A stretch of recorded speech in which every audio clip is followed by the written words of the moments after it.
Michael Vonnen. Welcome to the Tolkien Lore channel. I'm the Tolkien Geek, and if you've been watching for the past few weeks, you've seen me go through 3 chapters in the Fellowship of the Ring that basically got entirely cut out of Peter Jackson's movies. And I just kind of wanted to end the series by going over a few things that I think make those chapters important, even though they don't necessarily push the main plot of the story forward. So I mean, they don't really, you don't really lose a whole lot of the plot by taking them out, but I think you do lose a lot of interesting character development and some other interesting things that really help to build out Tolkien's world, and I just want to go over some of those. So let's get started. First thing to note is, of course, the fact that between the Shire and Bree, so many different events happen that give you glimpses of the bigger, broader world that The Lord of the Rings is set in. And that's part of what gives The Lord of the Rings such a heavy dose of realism that makes the suspension of disbelief that much easier in the novels. So you've got Tom Bombadil telling them about all the history, and you get really short glimpses. There's no real detail, but he talks about kingdoms falling and all these different things that happened in the past, and it's very definitely about the real history of Middle-earth that he's telling them. And so you get glimpses of, there's history behind all this. It isn't just you get slapped into the middle of this story that could be anywhere at any time. There's a very definite past which sets the stage for what's going on. You also get all these different events like, meeting Old Man Willow that show you that there's all these different things out there in the world that the hobbits aren't familiar with, that they're having to adjust their entire approach to this adventure to accommodate for the fact that there's really, really hostile things out there, and they're not even just the kinds of hostile things they expected, like actual servants of Sauron. And then, of course, you have Tom Bombadil himself, who just, what is Tom Bombadil? I mean, nobody really knows what Tom Bombadil is, and Tolkien left it that way intentionally. He adds another layer of, there are things in this world that I'm not going to bother to explain, but again, it adds to that level of, there's more than just, these characters against those characters, and that's it. There's a lot more detail and richness when you throw in these chapters, because there's just so many more things added in. And of course, the Barrow Downs, that again goes back to the idea of the history, because the Barrow Downs are themselves part of the history of Arnor. And of course, I linked to the history of Arnor in the Barrow Downs video, so you can go check that out.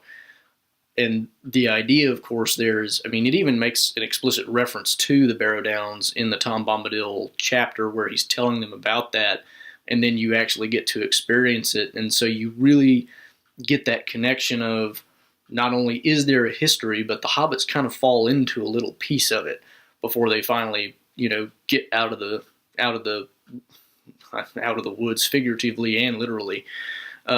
So there's a lot going on there just in terms of the world building that really gets you involved in the story in a different way than just following along the plot.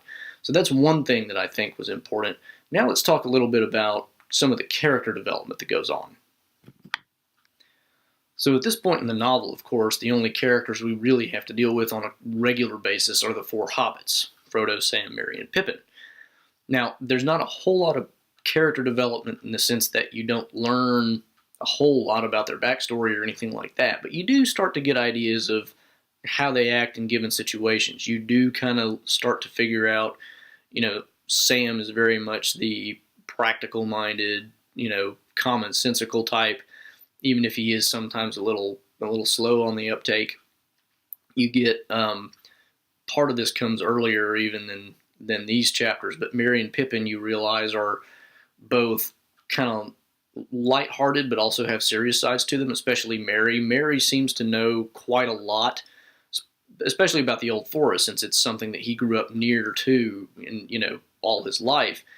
But you definitely get the idea that he's a fairly sober-minded individual, whereas in the movie, he's just kind of, he and Pippin are always kind of the comic relief of the hobbits, in the sense that they're the ones that are always kind of getting into mischievous trouble. Sam is a different type of comic relief. He just kind of ends up being kind of silly because of his lack of intelligence to some extent.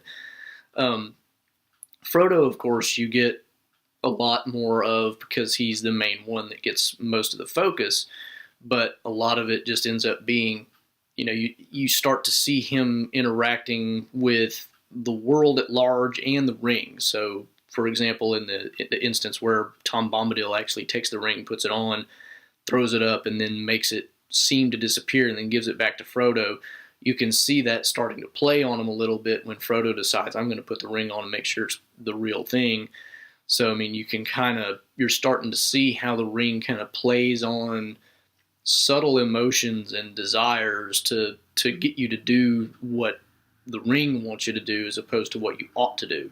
So there's things going on there, and even in terms of the ring and its workings that you don't really get a whole lot of in the movie, at least not in as many nuanced situations. So there's a lot of character development and things like that going on, and to really get it all, I mean, you'd have to read the actual chapters because there's just too many things going on, but it's interesting to see how the hobbits are leaving the Shire, and they realize they're setting out on a dangerous adventure, but it's not really until you get into these chapters that they really start encountering real hazards, and they start, kind of growing as people and finding out this is really serious. We've got to be really careful out here.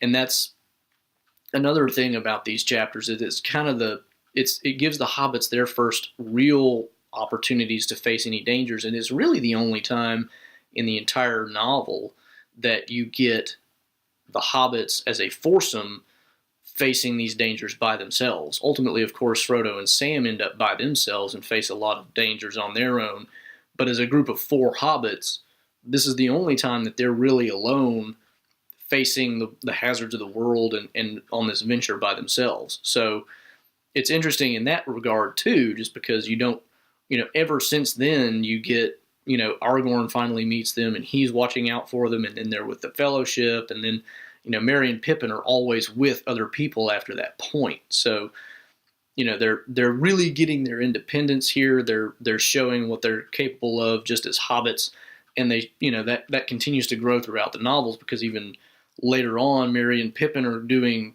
pretty impressive things in the company of other people, and thus, in some ways a more protected environment, but it's partially because of the things that they've already been through that they can do that. So it really kind of sets a backdrop for a lot of the events that come along later, because they kind of learn their courage and what they're capable of in these chapters. So that's some character development and whatnot, and that's really the main things that I wanted to talk about here. It's just that I kind of wanted to round out the series of videos by talking about, why is all this important if it doesn't move the plot forward? So that's what I wanted to get done here.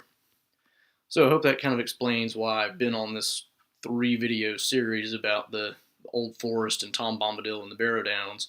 It's a really interesting transitional period. If you've not read the novels, it's really worth exploring, because it gives you a lot more material to work with in terms of really thinking about who the hobbits are, how they react to the world, and things like that. It's a lot more, in the movie, it just kind of jumps from they're in the Shire, and then the Black Riders show up, and then they run, and then they're in Bree. And you don't really get a whole lot of anything going on in between there, whereas in the novels, you get a lot more interesting things going on. And so it's really worth exploring just to see, this is what the hobbits are like on their own. And there's even plenty in the Shire that happens. I'll have to do another video just on the movement through the Shire at some point, because there's actually a lot more to that even in the novels than in Peter Jackson's movies.